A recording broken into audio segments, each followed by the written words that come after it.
Hello दोस्तों, मैं सचिन अरोड़ा एक बार फिर से आप सभी लोगों का स्वागत करता हूं अरोड़ा एजुकेटर के इस ऑफिशियल प्लेटफॉर्म पे।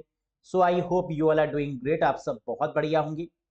आज का सेशन काफी खास रहने वाला है क्योंकि आज के सेशन में हम लोग बात करेंगे एसएससी सीजीएल मेंस में कंप्यूटर के क्वेश्चंस का लेवल क्या रहा, कैसे क्वेश्चंस एग्जाम में पूछे गए, इन सब पर डिटेल एनालिसिस करने वाले हैं। कंप्यूटर के क्वेश्चंस की बात करें और पेपर की बात करें तो यहां पर 2 मार्च को पेपर हुआ, 3 मार्च को पेपर हुआ, 6 मार्च को पेपर कंडक्ट किया गया और 7 मार्च में भी पेपर देखा गया। इन सभी डेज में कंप्यूटर के क्वेश्चंस का लेवल क्या रहा, ये हम लोग डेली देखने वाले हैं।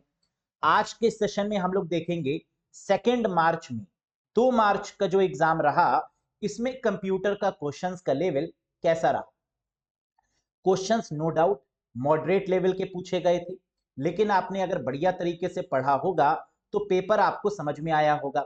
लेकिन अगर आपके कंप्यूटर के बेसिक्स वीक होंगे, आपने अगर कॉन्सेप्ट वाइज नहीं पढ़ा होगा, तो यहाँ पर कंप्यूटर का लेवल आपको टफ भी लगा होगा। तो लेवल कैसा था, क्वेश्चंस कैसे आए, आंसर्स क्या होने चाहिए, इस पर डिटेल हम लोग डिस्कशन करेंगे आज के सेशन में। तो चलिए बात करते हैं। Have a look guys. सबसे पहले हम आपको यह भी बता दें कि अगर कंप्यूटर के regarding SSC CGL and CHSL का कंप्लीट कोर्स आप करना चाहते हैं, आप सोच रहे हैं कि एक बार कंप्यूटर बढ़िया तरीके से पढ़ ली जाए, कॉन्सेप्ट वाइज पढ़ ली जाए, टॉपिक वाइज एमसीक्यूज लगा लिए जाएं, मिक्स मॉक टेस्ट लगा लिए जाएं और 100% ये गारंटी हो जाए कि कंप्यूटर में full out of full score करेंगे, चाहे पेपर का लेवल कितना भी टफ क्यों ना हो। अगर कुछ ऐसा प्लान आप कर रहे हैं तो ये बैच आपके लिए बिल्कुल परफेक्ट है। कंप्यूटर का कंप्लीट कोर्स है एसएससी सीजीएल और सीएचएसएल के लिए। ये लेटेस्ट बैच है जो 15 मार्च से स्टार्ट हो चुका है। लाइव टाइमिंग्स है 11 AM पर, जहां पर आपको कंप्लीट कॉन्सेप्ट वाइज और एमसीक्यूज वाइज पढ़ाया जा रहा है। इसकी वैलिडिटी कितनी है, तो इसकी वैलिडिटी है 12 months from the date of purchase. 12 महीने की वैलिडिटी के साथ में आपको यहां मिलेगा, जहां पर आपको 50 से 55 क्लासेस एक एक घंटे की प्रोवाइड की जाएंगी। अगर आप लाइव सेशन में कनेक्ट नहीं हो पाते हैं तो परेशान मत होइएगा, क्योंकि यहां पर जो भी लाइव सेशन होगा वो आपको रिकॉर्डेड फॉर्मेट में भी मिलेगा। सर कैसे ज्वाइन कर सकते हैं इस पार्टिकुलर कोर्स से? अरोड़ा एजुकेटर ऐप को इंस्टॉल करना होगा गूगल प्ले स्टोर या iOS स्टोर की मदद से। फिर आप इस शानदार कोर्स से कनेक्ट हो सकते हैं। किसी भी कंफ्यूजन के रिगार्डिंग कोई डाउट है, कुछ पूछना चाहते हैं इस कोर्स के रिगार्डिंग, तो आप दिए गए नंबर पे व्हाट्सएप भी कर सकते हैं। हम आपके सभी डाउट्स का रिप्लाई जरूर करेंगे। तो चलिए शुरू करते हैं और आज के सेशन में देखते हैं बेस्ट 20 क्वेश्चंस जो कि एसएससी के एग्जाम में पूछे गए। Have a look guys. पहला question, dash displays a list of utility configure the computer system and install software and hardware। Dash उपयोगिता की एक सूची प्रदर्शित करता है जो कंप्यूटर सिस्टम को कॉन्फ़िगर करता है और सॉफ्टवेयर और हार्डवेयर को स्थापित करता है। इसका मतलब बहुत क्लियर है। कह रहा है ऐसा कौन सा सॉफ्टवेयर है या ऐसा कौन सा यूटिलिटी प्रोग्राम है कंप्यूटर में जो सिस्टम में इंस्टॉल किए जाने वाले सॉफ्टवेयर्स या हार्डवेयर से रिलेटेड जो ड्राइवर्स होते हैं इनके बारे में इंफॉर्मेशन देता है। तो हम जानते हैं इस पार्टिकुलर प्लेटफॉर्म को, इस पार्टिकुलर यूटिलिटी सॉफ्टवेयर को क्या बोलते हैं? टास्क बार बिल्कुल नहीं, हेल्प एंड सपोर्ट भी नहीं, रन भी नहीं, कंट्रोल पैनल के नाम से इसको जाना जाता है। आपको अगर ये चेक करना है कि आपके कंप्यूटर में कितने सॉफ्टवेयर इंस्टॉल हैं, तो आपको कंट्रोल पैनल में जाना होगा।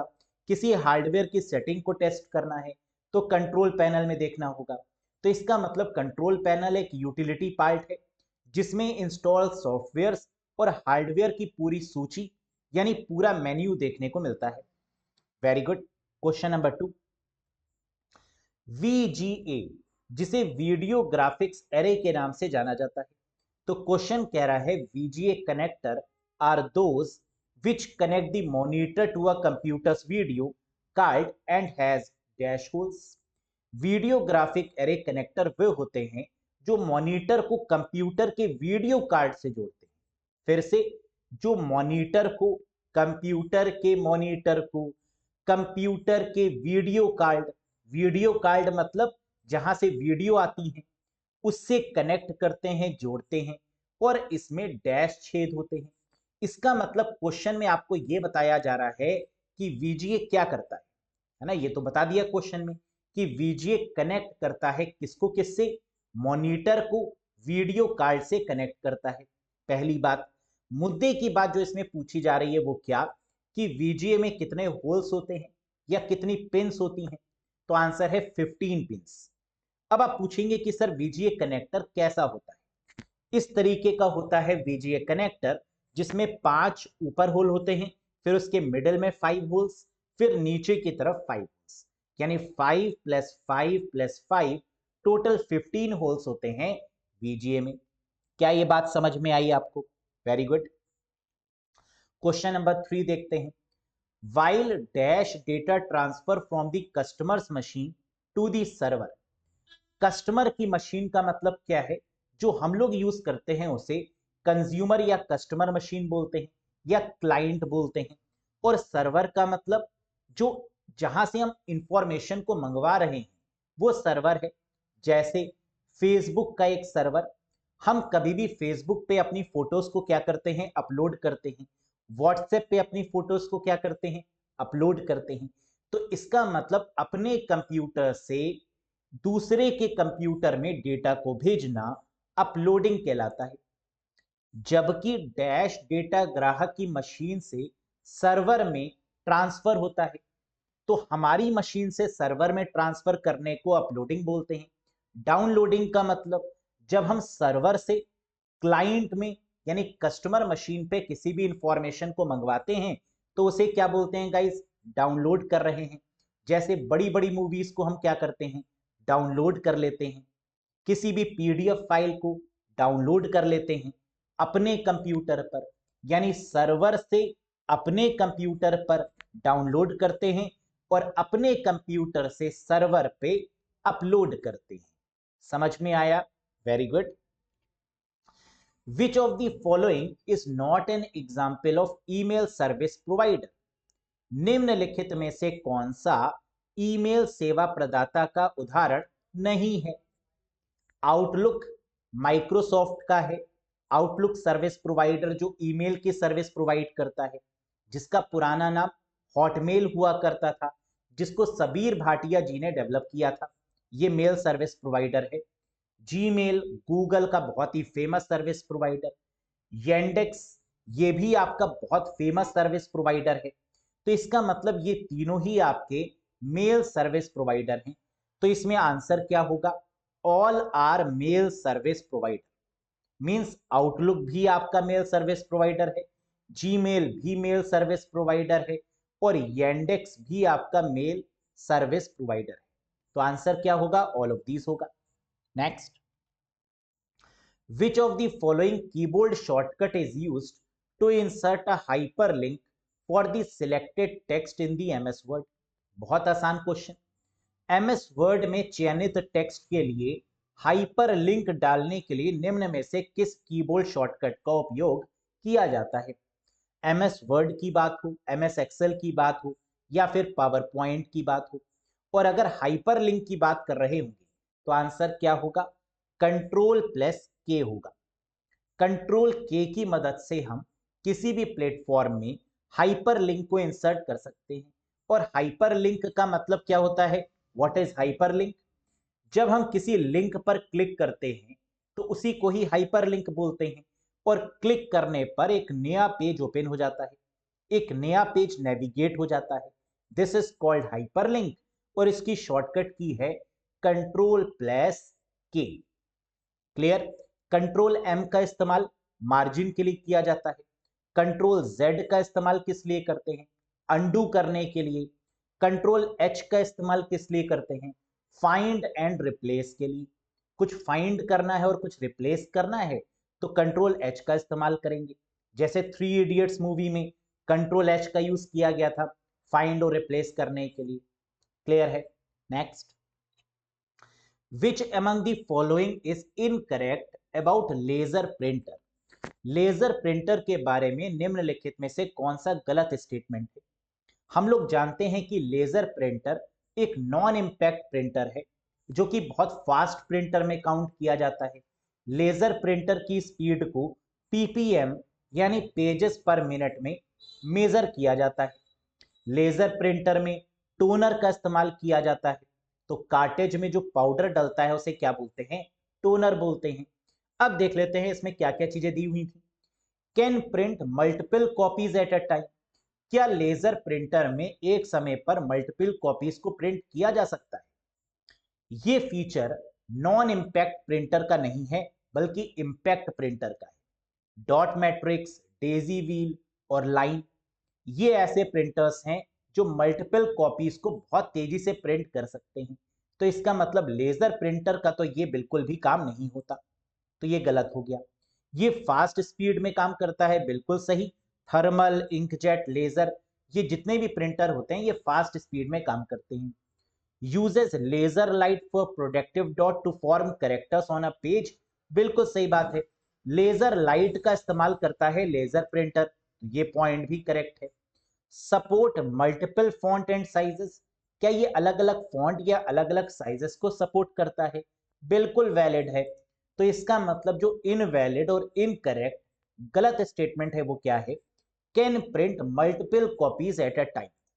हालांकि आजकल लेजर प्रिंटर के फीचर में मल्टीपल कॉपीज को प्रिंट करने के लिए भी इनेबल कर दिया है, लेकिन अगर हम कंपेयर करें बाकी प्रिंटर्स के कंपैरिजन में तो लेजर प्रिंटर में ये कैपेबिलिटी आज के समय में भी स्लो है।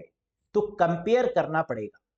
कंपेयर करेंगे तो आंसर आप सही दे देंगे, कंपेयर नहीं करेंगे तो कंफ्यूज होंगे। क्लियर है। Next, which of the following option of print setting is used to choose only specific pages in MS Word 365। यानी यहां पर क्वेश्चन पूछा जा रहा है MS Word 365 से, और क्वेश्चन कह रहा है कि अगर आपको प्रिंट की सेटिंग्स में जाकर कुछ स्पेसिफिक सेटिंग करनी है तो कैसे करेंगे। नॉर्मल सी बात है, अगर हमें प्रिंट की सेटिंग्स या फिर कोई भी सेटिंग में अगर हमें बदलाव करना है तो हम कस्टम सेटिंग में जाएंगे, कस्टम प्रिंट पे जाएंगे और उस सेटिंग को अप्लाई कर देंगे। कस्टमाइज करने का मतलब जो हम चाहते हैं उसके अकॉर्डिंग कर पाए, तो आंसर क्या होगा, that is custom print. Next, which of the following is keyboard shortcut to reload the current page in Google search engine। निम्न में से कौन सा गूगल सर्च इंजन में वर्तमान पृष्ठ यानी करंट पेज को पुनः लोड करने के लिए कीबोर्ड शॉर्टकट है। हम लोग क्या करते हैं जब हमें रिफ्रेश करना होता है, दोबारा लोड करना होता है, कंट्रोल के साथ आर करके भी कर सकते हैं और F5 की मदद से भी कर सकते हैं। तो इसका मतलब कि अगर एग्जाम में शॉर्टकट की पूछी जाएगी तो कंट्रोल प्लस आर होगा, और अगर फंक्शन की पूछी जाएगी तो F5 होगा। So the correct answer is option number 4। Next question, dash is a type of a malware. Malware की फुल फॉर्म होती है malicious software that is often disguised as legitimate software. Dash एक प्रकार का मैलवेयर है जो अक्सर वैध सॉफ्टवेयर के रूप में पहचाना जाता है। इसका मतलब क्या है, इसका मतलब यह है कि मैलवेयर मतलब जो नेगेटिव काम करता है लेकिन देखने में लगता है बड़ा शरीफ है, लेकिन शरीफ होता नहीं है, है ना। तो देखने में लगता है कि ये बहुत बढ़िया काम करता है, बहुत शरीफ है, लेकिन होता ये चोर है। इसके अंदर ये चल रहा होता है कि जैसे ही हम कंप्यूटर पे जाएंगे सारी इंफॉर्मेशन को चुरा ले लेंगे, सारी इंफॉर्मेशन को कैप्चर कर लेंगे, है ना। तो ऐसा है ये भयानक। क्या नाम है इसका, ट्रोजन हॉर्स। तो ट्रोजन हॉर्स का मेन फीचर क्या होता है, जो लिजिटिमेट सॉफ्टवेयर जैसा अपने आप को दिखाता है, जो दिखाता है मैं काफी प्यारा सा हूं, मैं बड़ी राज दुलारा सा हूं, लेकिन जैसे ही ये आपके कंप्यूटर में मैं आऊंगा वैसे ही मैं आपकी सारी फाइल्स को करप्ट कर दूंगा, आपके कंप्यूटर को मॉनिटर करूंगा, फिर हैकर को सारी इंफॉर्मेशन दे दूंगा। तो ऐसा है आपका ट्रोजन हॉर्स। इसे बैकडोर के नाम से भी जाना जाता है कि ये पीछे से अटैक करता है ना, देखने में शरीफ है लेकिन पीछे से अटैक करता है, Trojan horse. Next, in MS Excel 365 which of the following appears across the top of the screen and below the title bar and contains all the commands, formula and features needed to create data intense spreadsheet? बहुत simple सा question कह रहा है MS Excel 365 में ऐसा कौन सा feature है जो टॉप ऑफ द स्क्रीन के ऊपर दिखता है, बिलो द टाइटल बार के नीचे होता है। टाइटल बार के नीचे मतलब मेन्यू बार और टूल बार, इन दोनों के कॉम्बिनेशन को क्या बोलते हैं? रिबन बोलते हैं। So the correct answer is ribbon. Ribbon क्या होता है? टाइटल बार को अगर आप छोड़ दें तो उसके नीचे मेन्यू बार होता है जिसमें बहुत सारे कमांड्स दिए होते हैं, file, home, insert, page layout, formula and so on. और उसके नीचे टूल बार होता है जहां पर बहुत सारे टूल्स आपको दिखते हैं। इस पर्टिकुलर एरिया को हम लोग बोलते हैं रिबन। MS Excel 365 में निम्न में से कौन सा स्क्रीन के शीर्ष पर और टाइटल बार के नीचे दिखाई देता है और इसमें डेटा इंटेंस स्प्रेडशीट बनाने के लिए आवश्यक सभी कमांड, सूत्र और सुविधाएं शामिल है? तो इसे क्या बोलते हैं गाइस? रिबन बोलते हैं। Next, shading option in MS Word 365 is used for. MS Word 365 में जो शेडिंग का ऑप्शन का विकल्प दिया हुआ है उसका उपयोग किस लिए किया जाता है? तो शेडिंग की मदद से, शेडिंग का जो ऑप्शन होता है इसकी मदद से हम क्या करते हैं कि किसी भी टेक्स्ट के पीछे शेड दे सकते हैं। Changing the colour behind the selected text, text के पीछे के कलर को चेंज कर सकते हैं या उसके पीछे शेडिंग दे सकते हैं। तो करेक्ट आंसर होगा option number 2। Next, which of the following is the correct option in MS Excel 365 if a value of a cell of column A and row 10 is to be referred in a function or formula? MS Excel 365 में निम्नलिखित में से कौन सा सही विकल्प है यदि कॉलम A और पंक्ति 10 के सेल में मान को फंक्शन या सूत्र में संदर्भित किया जाता है? बिल्कुल आसान सा क्वेश्चन। आपको पता होना चाहिए कि एक्सेल में सबसे पहले कॉलम को रखते हैं, फिर रो को रखते हैं। कॉलम को अल्फाबेट से रिप्रेजेंट किया जाता है और रो को नंबर से। तो इसका मतलब पहले ए आएगा फिर 10 आएगा। A10 is the correct answer, यानी option number 3 will be the right one. क्या होगा आंसर? A10 होगा। और A10 को जहां पर शो किया जाता है वो नेम बॉक्स कहलाता है।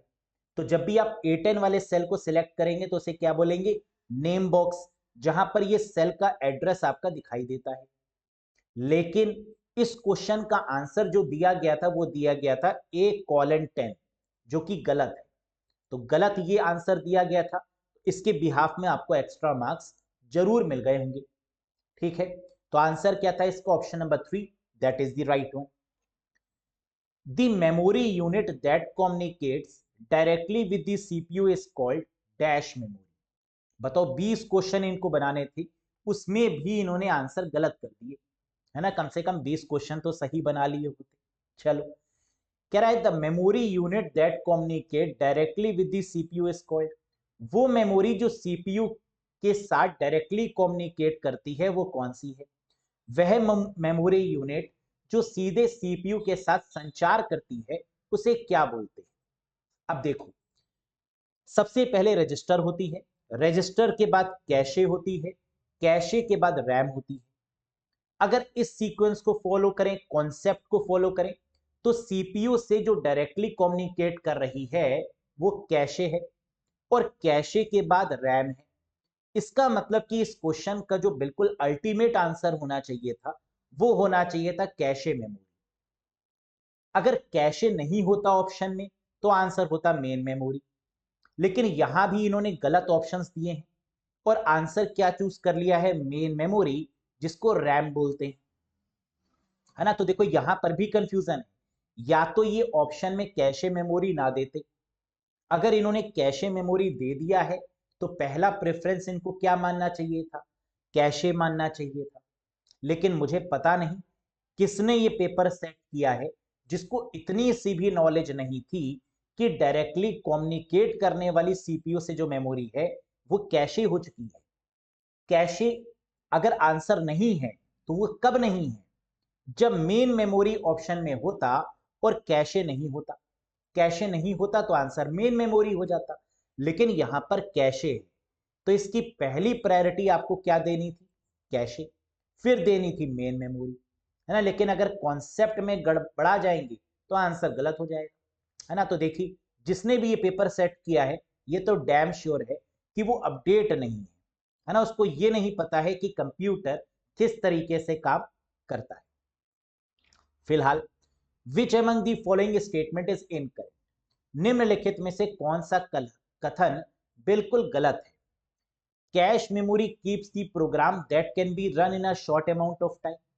कह रहा है कैश मेमोरी वो सॉफ्टवेयर उन प्रोग्राम्स को रखती है जो शॉर्ट अमाउंट ऑफ टाइम के लिए इस्तेमाल किए जा रहे हैं। ये बात बिल्कुल सही है। कैश मेमोरी का काम ही यही होता है कि जिन इंस्ट्रक्शंस को बार बार यूज किया जा रहा है उनको अपने पास टेम्परेरी पॉइंट ऑफ व्यू से सेव करे। तो आंसर है yes, this is correct. Cache memory store data in permanent use. क्या कैश मेमोरी परमानेंट होती है? नहीं। कैश मेमोरी, रजिस्टर, रैम ये सब आपकी टेम्परेरी होती है।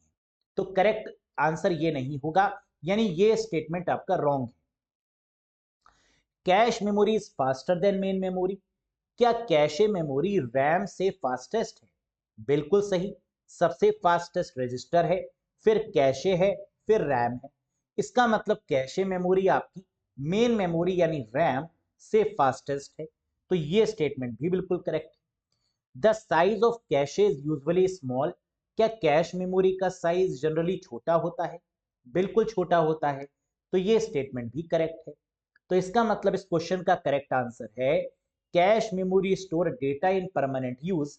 ये इनकरेक्ट है स्टेटमेंट। तो ये हो गया valid answer.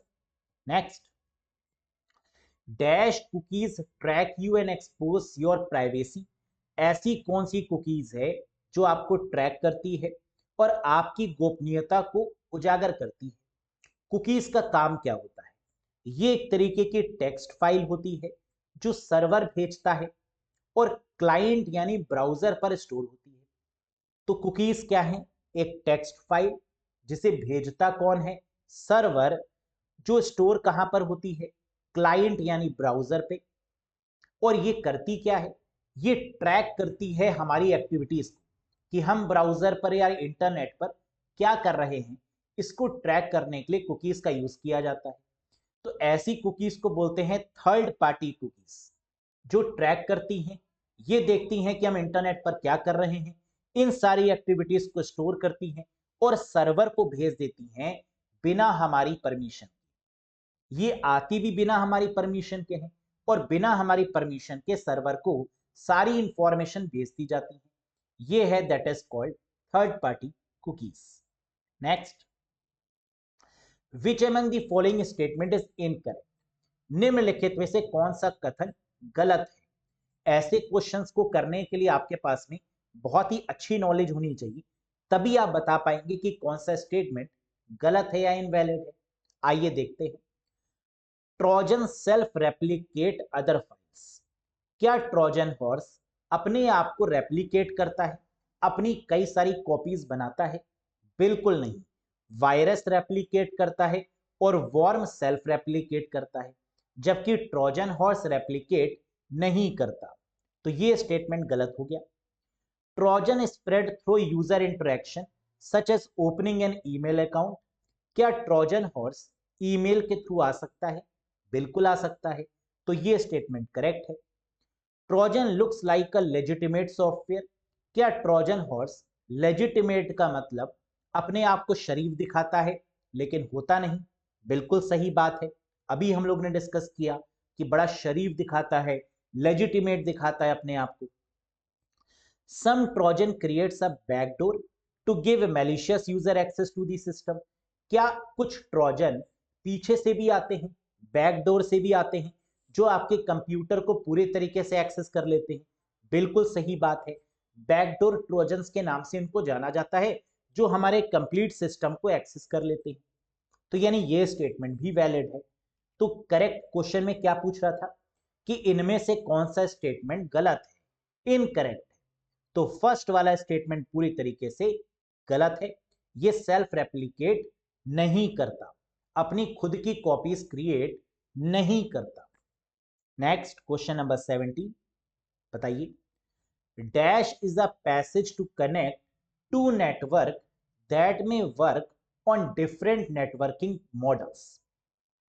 Different networking models बोले या डिफरेंट नेटवर्किंग प्रोटोकॉल बोले, बात एक ही है। दो नेटवर्क को जोड़ने का मार्ग है जो विभिन्न नेटवर्किंग मॉडल पर काम करता है, अलग अलग प्रोटोकॉल पे काम करता है, अलग अलग नेटवर्किंग मॉडल्स पर काम करता है। क्या है? गेटवे है। अगर सेम दिया होता कि सेम नेटवर्क मॉडल पे काम करता है, समान नेटवर्क मॉडल या समान नेटवर्क प्रोटोकॉल पे काम करता है, तो आंसर हो जाता bridge.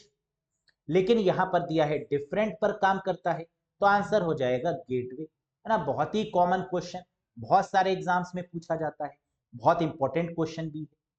Next, dash is a high speed device. कह रहा है ये एक हाई स्पीड डिवाइस है, यूज्ड इन सीपीयू, जो सीपीयू के अंदर लगी होती है। बस यहीं से आंसर निकल के आ जाएगा। सीपीयू के अंदर जो मेमोरी होती है उसे मेमोरी यूनिट यानी रजिस्टर बोलते हैं। तो सीपीयू के अंदर वाली मेमोरी को रजिस्टर बोला जाता है। क्या रजिस्टर सबसे हाई स्पीड होती है? यस। तो आंसर क्या हो जाएगा? Register. Dash is a high speed device used in CPU that is utilized to store data temporarily during processing. क्या रजिस्टर टेम्परेरी है? बिल्कुल टेम्परेरी है। Register, cache, RAM, buffer memory, ये सब आपकी टेम्परेरी मेमोरीज होती हैं। तो डैश सीपीयू में प्रयोग होने वाला एक हाई स्पीड डिवाइस है या हाई स्पीड मेमोरी है, जो प्रोसेसिंग के दौरान डेटा को अस्थायी मतलब टेम्परेरी रूप से स्टोर करने के लिए उपयोग किया जाता है। That is register. रजिस्टर किससे मिलके बना होता है? तो आंसर है फ्लिप फ्लॉप से मिलके। Collection of flip flop is called register. Next, the instruction that are not to be executed immediately is placed in. जिन निर्देशों को तुरंत निष्पादित नहीं किया जाता है उन्हें कहां रखा जाता है? तो वैसे तो उन इंस्ट्रक्शंस को हम कई बार करंट इंस्ट्रक्शन रजिस्टर में भी रख देते हैं या कई बार इंस्ट्रक्शन बफर रजिस्टर में भी रख देते हैं। तो यहां भी एक क्वेश्चन के दो दो आंसर बनते हैं। लेकिन अगर हम पुराने वाले मॉड्यूल से सोचें, पहले वाले तरीके से सोचें, तो आंसर होगा इंस्ट्रक्शन बफर रजिस्टर। और नए वाले तरीके से सोचें जो आजकल के लैपटॉप में यूज हो रहा है, वो है करंट इंस्ट्रक्शन रजिस्टर, है ना। तो यहां भी देखो क्वेश्चन में डाउट है कि पुराने वाले तरीके से आंसर देना है कि नए वाले तरीके से आंसर देना है। तो ज्यादातर आंसर एसएससी वाले एग्जाम्स में पुराने वाला ही मोड ऑप्ट करना होता है ना। ये लोग इतने अपडेटेड नहीं है कि इनको पता चले कि आजकल के डिवाइसेस में क्या यूज हो रहा है। तो करेक्ट आंसर होगा that is instruction buffer register, है ना। तो रजिस्टर हमारे कई तरीके के होते हैं, जैसे program counter register, instruction register, accumulator register, memory buffer register, memory address register. अलग अलग रजिस्टर होते हैं और इनका अलग अलग काम भी होता है।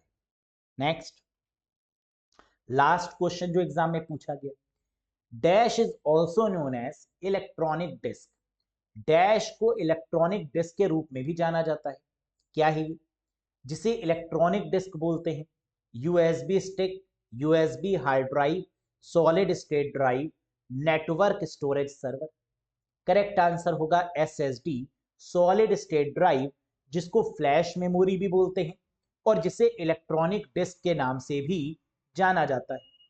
क्यों? क्योंकि ये ईईपी रोम यानी फ्लैश मेमोरी के कॉन्सेप्ट पे बनी है, इसीलिए इसको क्या बोलते हैं? Electronically erasable programmable read only memory का कॉन्सेप्ट, या फ्लैश मेमोरी का कॉन्सेप्ट, या इलेक्ट्रॉनिक डिस्क। समझ में आया? तो that is SSD, solid state drive. आजकल के लैपटॉप्स में आपने ऑब्जर्व किया होगा कि हार्ड डिस्क का यूज ना होकर ज्यादातर एसएसडी का यूज होता है, या फिर हार्ड डिस्क के साथ साथ आपको एसएसडी भी देखने को मिलती है जो हार्ड डिस्क के कंपैरिजन में काफी फास्ट है ना, काफी तेज है। इसका मतलब इन क्वेश्चंस को ऑब्जर्व करके एक बात समझ में आती है, वो क्या, कि ऐसे क्वेश्चन पूछे जा रहे हैं जिनको पढ़ने के लिए आपको कॉन्सेप्ट स्ट्रॉन्ग करने होंगे, है ना। बहुत बेसिक क्वेश्चन नहीं है, ऐसे क्वेश्चंस हैं जो बढ़िया लेवल के क्वेश्चंस हैं, है ना। ऐसे क्वेश्चन से कई बार तो क्वेश्चन गलत भी दे दिए या आंसर्स गलत दे दिए इनके, तो क्वेश्चन बनाने वाले को भी एक बार सोचना होगा कि 20 क्वेश्चन सिलेक्ट करना इतना भारी काम नहीं है। अगर 20 क्वेश्चंस को ऐसा बनाया जाए ताकि कंफ्यूजन ना रहे, आप डीपली पूछो, लेकिन कॉन्ट्राडिक्टरी वाले क्वेश्चंस मत पूछो, ना ही उसके ऐसे आंसर्स आप की में दीजिए जिससे कि कंफ्यूजन हो कि ये भी आंसर हो सकता है और ये भी आंसर हो सकता है, राइट।